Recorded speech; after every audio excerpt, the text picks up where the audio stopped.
turning the unknown into the known. I miss this feeling.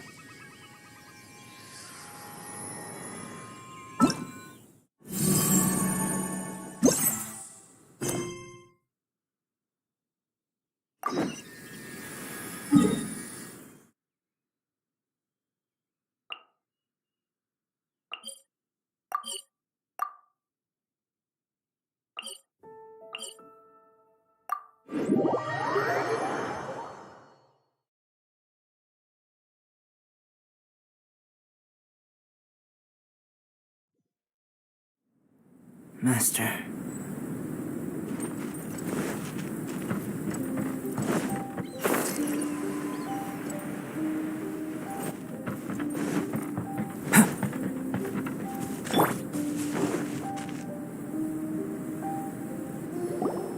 Albedo! Traveler, Paimon. I suppose your story is ready. Yep. How about you? Do you need some more time? No need. I am also ready to tell my story. Paimon calls dibs! Paimon first! Please, go ahead. Okay, here goes. Once upon a time, there was an evil researcher who went into the mountains and did a crazy experiment on whopper flowers to transform their appearance. After a lot of pain and suffering, the whopper flowers finally took on a human form. Then they stood by the side of the mountain to wait for unsuspecting bypassers. To whoever spoke to them, they would ask some questions such as, "Who am I? Who are you?" If the bypasser got the wrong answer, the last sound they'd make would be a yelp before the whopper flower ate them alive in one bite. Ooh, truly frightening. What the? You two aren't scared at all! Don't go nitpicking, okay? If you didn't like the story, go write your own!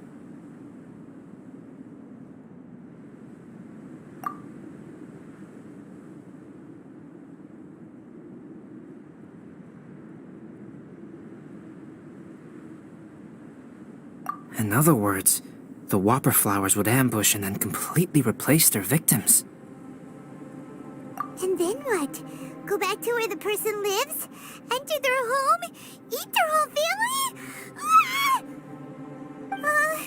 Paimon made up this story, but now Paimon's the one who's scared by it. It's a good story. May I write it down? I may bring it up in future conversations. What for?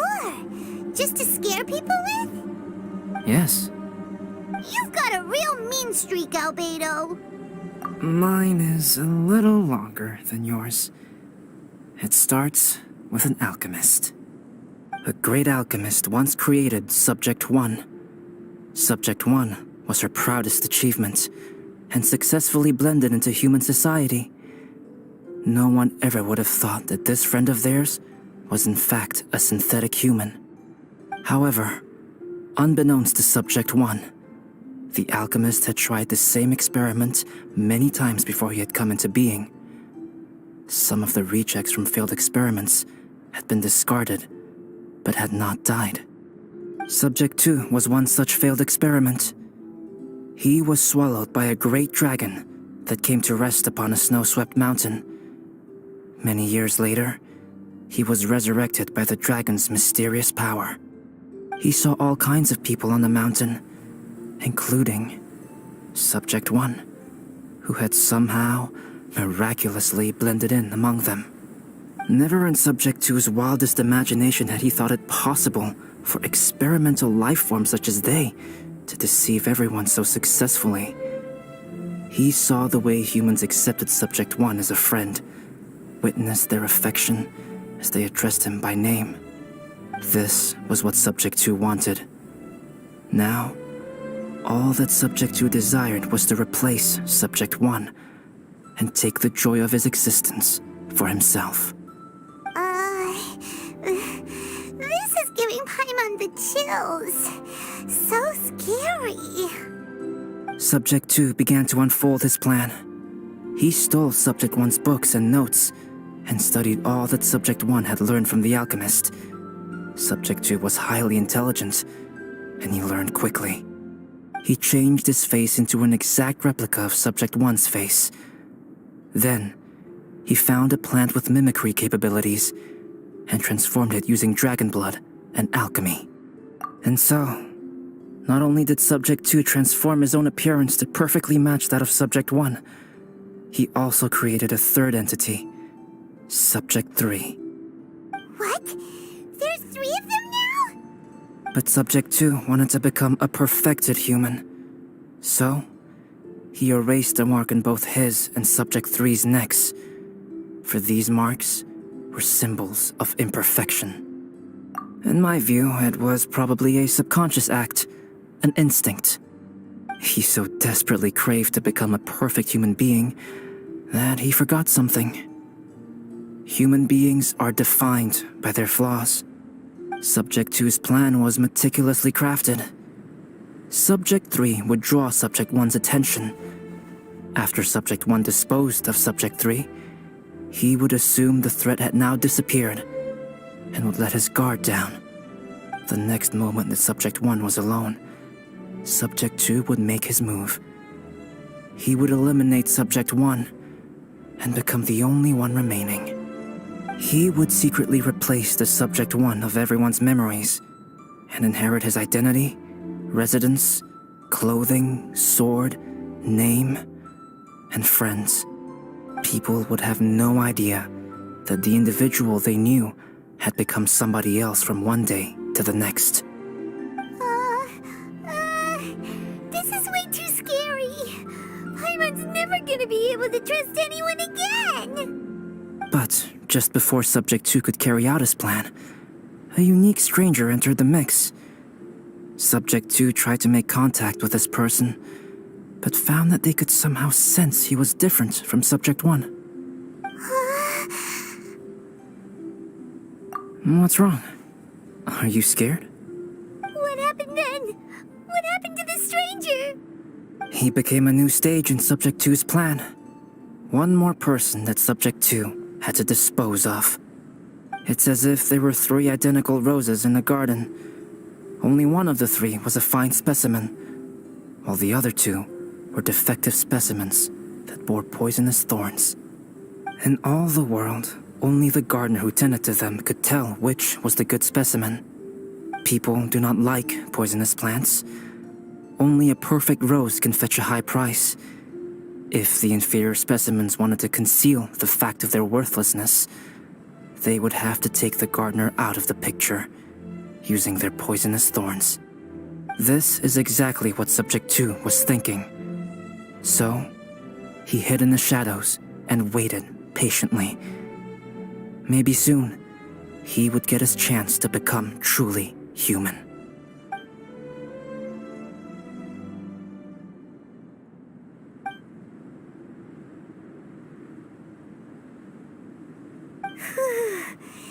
That was intense! So what happened after that? Did Subject 2's plan succeed? Paimon can't bear thinking about it. Fortunately, it is just a story. And even in this story, Subject 2 did not succeed. But you can never let your guard down on Dragonspine. Monsters mutated with Durin's power and blood are also creatures of Rhine-Daughter, just like me. You must beware of all such creatures. I'm glad to hear that. It's okay. I know what I am. You and I are both different, so there is no need for me to hide the truth from you.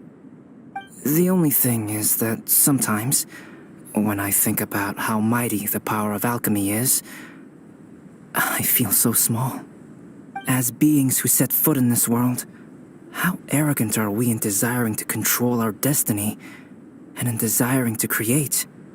Is creation an arrogant act, traveler? If not, why do we call the ones that created us and control us gods? If it is, then What qualifies us to call ourselves creators? How far must we take our reverence and respect? And what purpose does it serve? Nothing special. But whenever I think about it, I feel a twinge of grief. Poor Albedo.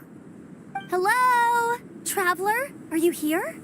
Hey, is that Amber? Thought we might find you here. We're here to deliver a message from Cyrus. There's gonna be a big event down at the base camp, and they want you there too, Traveler. Winter camp is nearing its end. Apparently, even provisional instructors are required to attend.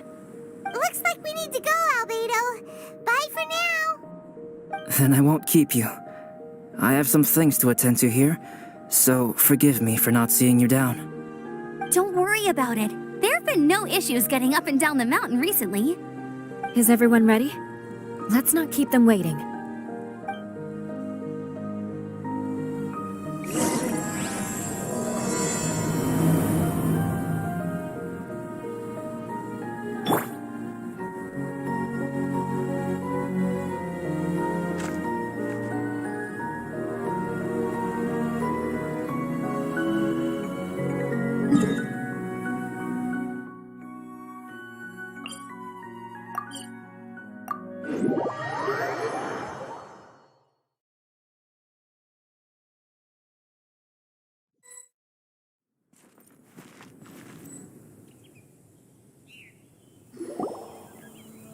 Huh? Who is this guy?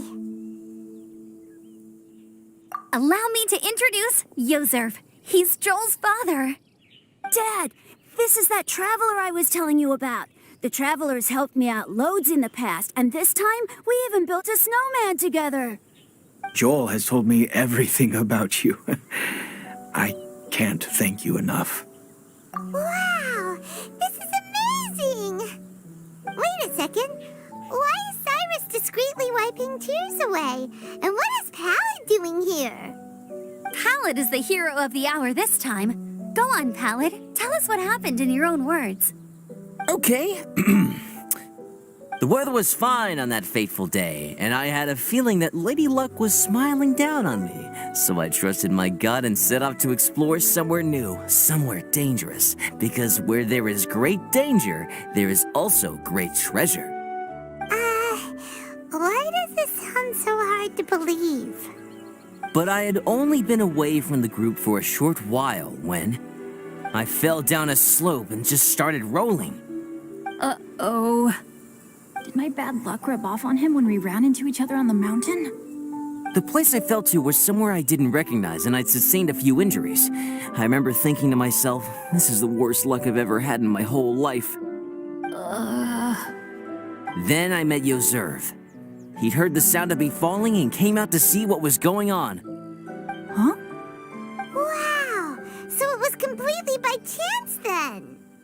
I thought he must have been someone from the Adventurers Guild here for the event, but after a few words of conversation, it was clear that he was having memory problems. He didn't even know his own name. The temperature was freezing, and there was no time to deal with all that there and then, so I convinced him to come back to the camp with me and figure everything else out after we got there. We got back to the camp, ran into Joel, and the moment he saw him, he froze for a second with this completely stunned expression on his face, and then he started crying out, "Dad! Dad!" That's when Yozerv suddenly started to remember. My memory has still not fully recovered, but Joel and his mother, they are the only ones that I will not, no, that I cannot forget.